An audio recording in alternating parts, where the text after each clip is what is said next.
So, the Batmobile gets bodywork done in this episode? That does bring up an interesting question. Where do supervillains get their cars worked on? No idea. I don't own a car. I just steal other people's.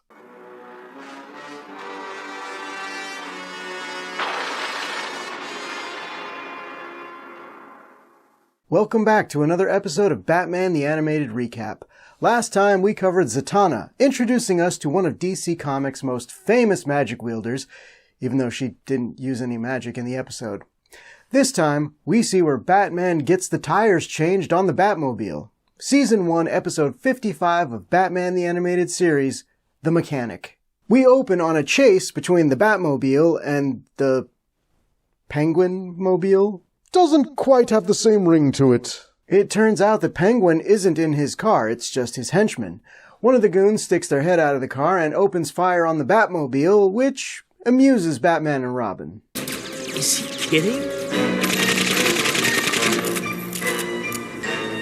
Maybe he's new in town. The goons manage to get away in what I initially thought was just a super convenient coincidence, but may actually be a carefully set up, overly complicated plan involving a bridge and a boat owned by the Penguin. Hold on, guys!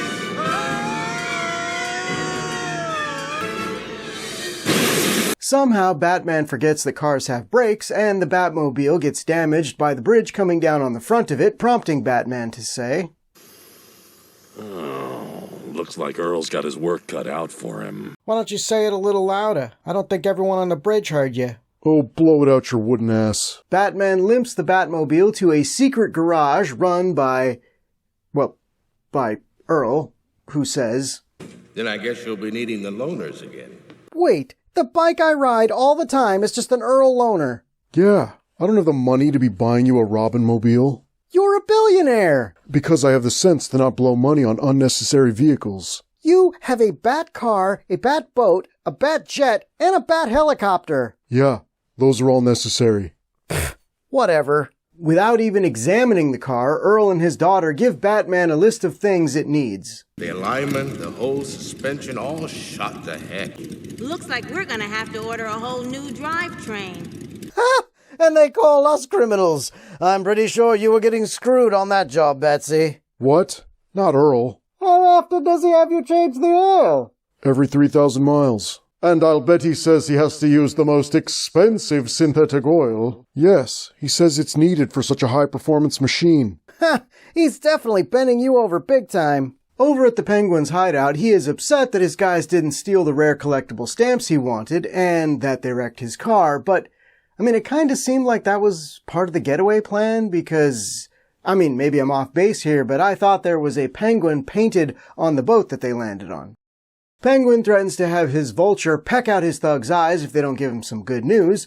Fortunately, one of them has some. If we'd never banged up the limo, I'd never have run into my old friend here, the one I told you about. Remember? This face for radio is Arnold Rundle, and he works at an auto parts distributor. He thinks that he has received an order for parts for the Batmobile, and the Penguin rewards him for the information. Excuse me! I'm expected back at the office! Why would he kill him? That guy willingly brought valuable intel. That's the kind of person you put on the payroll. I think this show has firmly demonstrated that Penguin is the worst criminal in Gotham, so it tracks. Penguin and his henchmen break into Earl's garage because apparently his billing and shipping address are the same as the super secret location where he works on superhero vehicles. Look, the guy's good with cars, not so much the day-to-day stuff. Penguin's plan is simple. He just borrows his plan from Batman Returns. We're gonna disassemble his Batmobile and turn it into an H-bomb on wheels. Penguin's goons start tampering with the car only to realize that it has a security system that shocks them. Penguin asks Earl to disable it, and when he refuses, Penguin tries a different approach. Would you like to see what one can do to your daughter? Don't listen to him, Dad!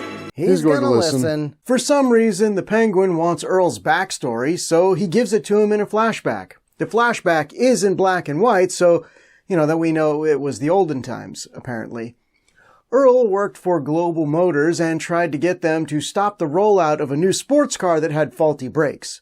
They ignored his warnings and had some guys try to take him out so that he couldn't blow the whistle. Batman was eavesdropping on the CEO with the world's most obvious bat-shaped bug and shows up just in time to save Earl. Later, when Earl is struggling to find work, Batman makes him an offer he can't refuse. I need a new car. When is this supposed to take place? We had a flashback in the last episode to before Bruce was Batman, and it wasn't in black and white. Also, it couldn't be that long ago because Earl looks the same in the flashback as he does in the present. What can I say? Earl was born old and just stayed that way.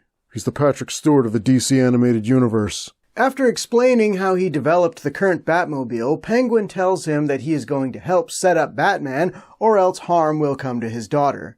Batman calls as Earl is finishing up the modifications, and I'd like to point out that we see Penguin's goons in the background patching the wall they blew up when they arrived. Jeez, if they just used the front door, they could have saved a lot on parts and labor. They had his daughter held hostage. I doubt Earl was charging them for the repairs.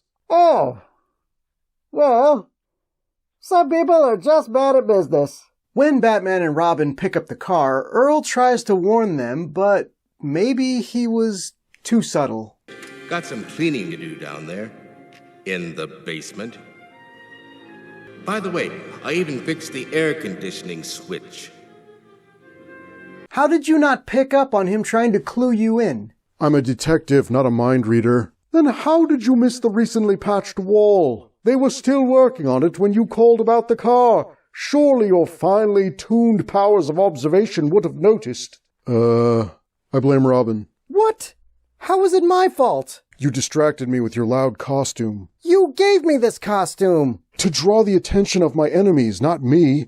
Clearly you're wearing it wrong. As the Batmobile is approaching the airport, Penguin puts his plan into motion.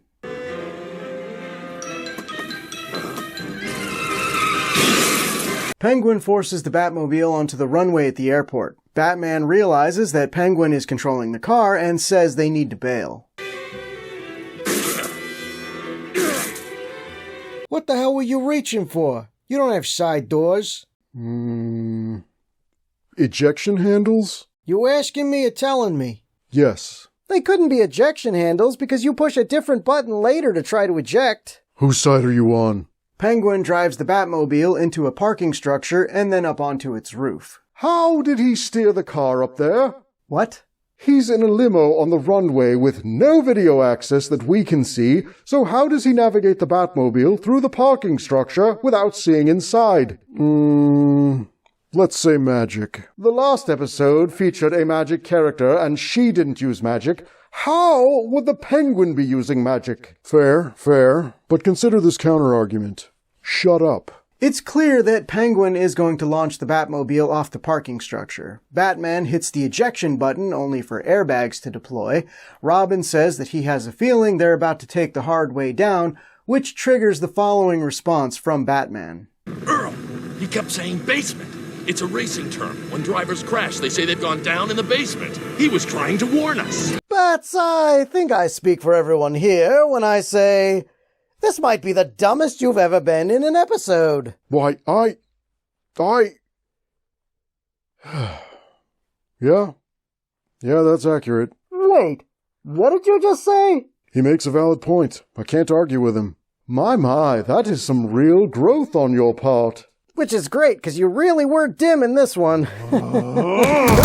Thinking he's won, Penguin starts to leave until one of his henchmen sees that they're being followed. Wait! Hey, boss, behind us! What? It's not possible! Not possible? Has he met you? You pull yourself out of the sriracha all the time. You're new around here, but you'll learn. The writers hate Penguin, so he's the worst villain in Gotham. Worst villain in Gotham, eh? Challenge accepted. Over at Earl's, he manages to subdue his captor after he is led to believe that Batman has died and the state of his daughter is still unknown. Back at the airport, Batman manages to grapple to Penguin's car, but ultimately it's one of Penguin's thugs that causes their demise.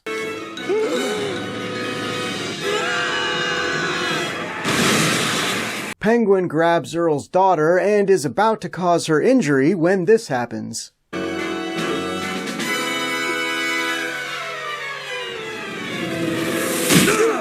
Finally, I got to save the day. What are you talking about? You fell on a guy. I unraveled the mystery that got us out of the car. In fact, I'm the reason you fell on him. You're welcome. You suck. Later on, at Earl's, Batman explains how he's going to avoid any similar situations happening in the future. But this time I had my backers set up dummy corporations to order the parts through. How was that not the plan from the start? You run all your other bat stuff through shell companies, why not here? It was a different time. You saw that flashback. Nobody could have traced my car to Earl back in the 1890s, or whenever that was supposed to be. There is no way that was the 1890s. Look, I didn't write the episode, I'm just in it, okay? The episode ends with Oswald in prison and Batman hitting him with one final insult. One bat for you. Oh, Betsy, I do so love when you're just as petty as we are. Gives me hope that you'll someday be one of us. A criminal? No, fun. This episode was not great. I don't know what the writers have against Penguin, but he seriously gets the worst stories, and this one wasn't even original. Batman is barely in the episode, and when he's there, he's not being his usual clever self. In fact, he's a bit thick until the episode needs him to figure out the clue. I have no issues with the character of Earl, but at the same time, I just really don't care about where Batman gets the Batmobile fixed. Look, I don't think there are any terrible episodes of this show, but this one might just be my least favorite. What did you think, Scarface? Are you gaslighting me right now? I think you only ask my opinion when it's on a bad episode he knows I hated. What do I think? Here's what I thought. It was and I think Penguin should eat a and take a long walk off a short pier while getting by a stupid f***ing bird. That's what I think. So, like a 1 out of 5 then? Thank you to the following supporters on Patreon. Jay Booth, Sean Hunt, Jimmy Purcell, Rick Maxwell, Tony Evers, Jessica Tim, EC, J.R. Green, Emilia Flores, AJN, and Andy Exiled. If you'd like to be like one of these sexy people and get early access to videos and bonus behind-the-scenes content, you can become a patron at patreon.com/jackofallnerds. And we're on Cameo now, so you can get personal messages from us to send to your friends and enemies. Just search Puppets of Gotham on the Cameo app. Join us next time when we'll be covering Harley and Ivy. Oh yes, the episode that kicked off loads of steamy fanfiction that later became official DC canon. Well played, nerds. Well played. Till next time, boys and girls.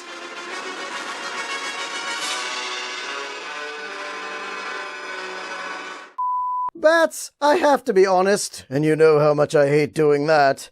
I still think Earl is ripping you off. He is not. There's an easy way to tell. Yeah. What sort of upsells does he hit you with when you go in for service? Just the usual stuff. Such as? You know, tire rotation, air filter, brake inspection, that kind of thing. And that's all.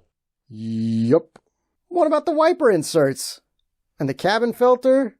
And the brake flush? The transmission drain and fill? The coolant change? The Freon charging? The tire balancing, the four-wheel alignment, the rotor machining, the interior detailing, the exterior detailing, and the little bat-shaped air freshener. Like I said, standard stuff. Thanks for watching, everyone. If you enjoyed the video, give it a like and a share. Don't forget to subscribe and click the bell icon to be notified when more of these videos go up.